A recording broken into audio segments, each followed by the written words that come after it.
La Renaissance est une idée italienne qui naît à Florence à partir de 1434, où de très riches et célèbres familles comme les Médicis et les Sforza avaient le pouvoir de mettre en valeur la culture.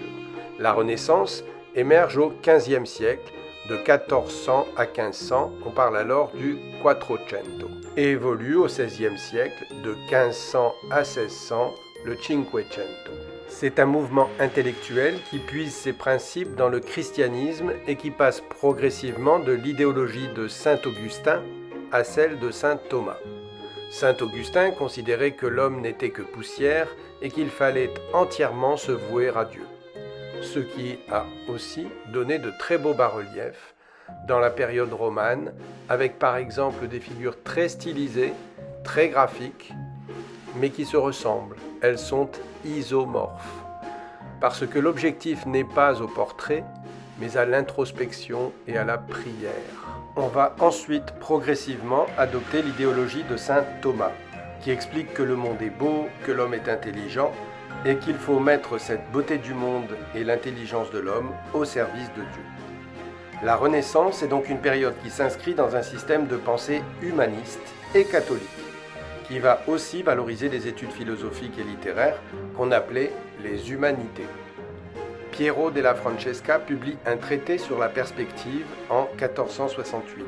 Dans la flagellation du Christ de 1444, on voit déjà une application perspective très nette qui structure toute la composition avec une évidence jamais vue avant. La perspective linéaire n'est pas encore vraiment cohérente car on perçoit les personnages de droite comme des géants. Uccello est aussi un pionnier de la perspective. Dans la commande de Pierre de Médicis, en 1450, Uccello organise tous les éléments de la bataille de San Romano en fonction des fuyantes et de la ligne d'horizon, pas tout à fait maîtrisée. On voit qu'il géométrise l'espace de façon excessive et artificielle, ce qui donne un aspect presque moderne au tableau. La légende dit qu'il était tant préoccupé par la perspective qu'il n'en dormait pas la nuit et qu'il en est devenu fou. La Renaissance met l'accent sur le savoir, avec une approche méthodique et rationnelle du monde.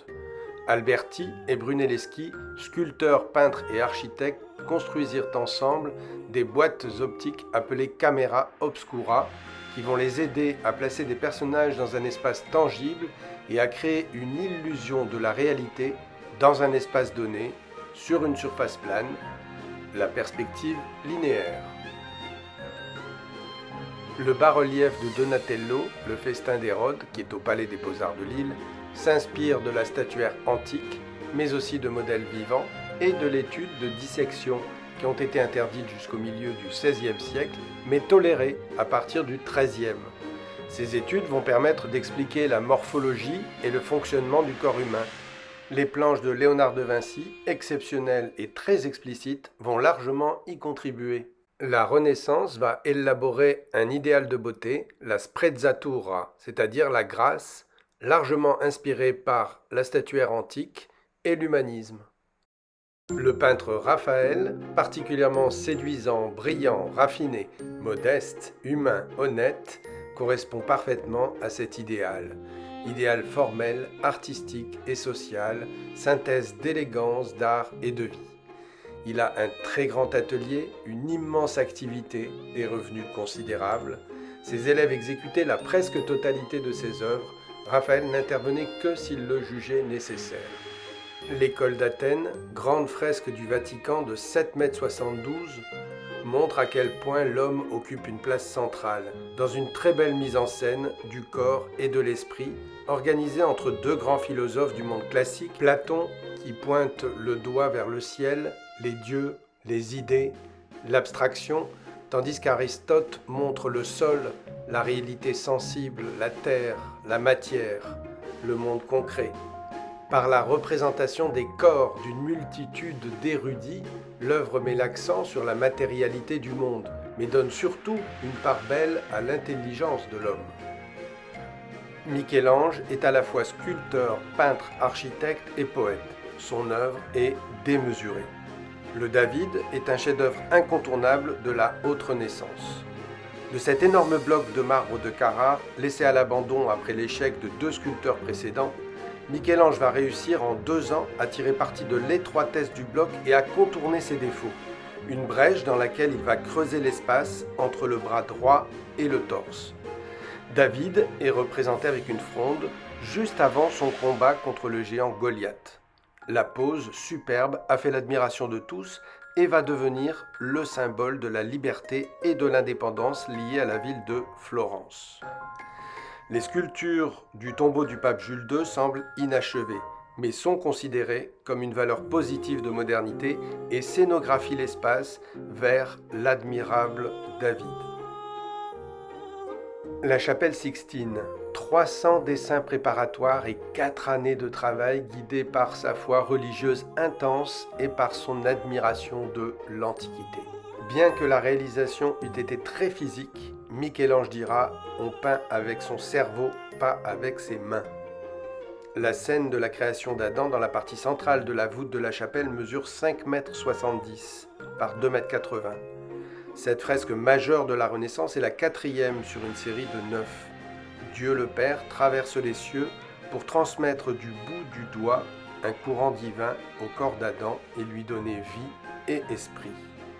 Ce don est un lien symbolique très fort entre le monde physique et l'univers divin, œuvre à la fois raffinée, délicate et très puissante, à la fois effleurement et énergie maximum. Cette volonté de beauté et d'élégance est amplifiée par une autre invention, la peinture à l'huile. Ce serait le peintre flamand Jean Van Eyck qui aurait apporté cette technique de l'huile sur bois aux Italiens vers 1480. Son portrait d'Arnold Fini est fascinant.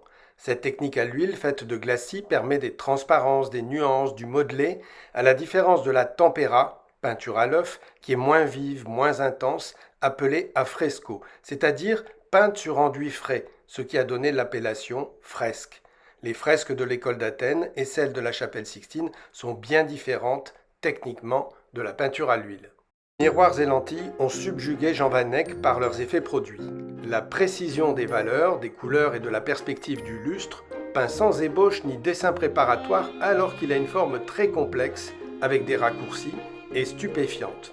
Cette maîtrise serait obtenue, d'après David Hockney dans son livre Savoir secret, par projection de la réalité inversée, de bonne définition, permettant aux artistes de révéler leur talent de peintre.